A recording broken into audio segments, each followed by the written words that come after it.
আমার কাছে মনে হয় যে কোনো প্রোডাক্ট রিভিউ দেওয়ার আগে অবশ্যই কিছুদিন প্রপারলি ইউজ করে হনেস্ট রিভিউ দেওয়া উচিত।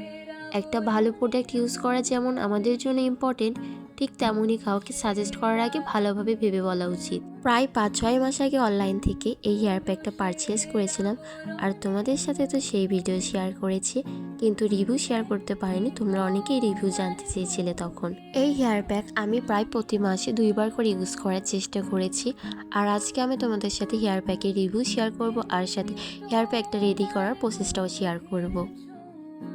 এবার বলি এই হেয়ার প্যাক সম্পর্কে আমার এক্সপিরিয়েন্স। এই হেয়ার প্যাক ইউজ করলে হেয়ার অনেক বেশি শাইনি আর সফট লাগে, তবে এটা ভাবা ভুল যে ওভারনাইটেই হেয়ার অনেক বেশি গ্রোথ হবে, কারণ হেয়ার গ্রোথ পুরোপুরি আমাদের ওন হেয়ার কন্ডিশনের উপর আর যত্নের উপর নির্ভর করে। তবে হেয়ার প্যাক রেগুলার ইউজ করলে চুল অনেক বেশি হেলদি থাকে। আমার কাছে হেয়ার প্যাকটা পার্সোনালি বেশ ভালো লেগেছে, তোমরা চাইলে ট্রাই করতে পারো। আমি ক্যাপশনে পেজের নাম মেনশন করে দিব। আর আমার আজকের ভিডিও এই পর্যন্তই। ভিডিও ভালো লাগলে পেজে লাইক, কমেন্ট, শেয়ার করে পাশে থেকো।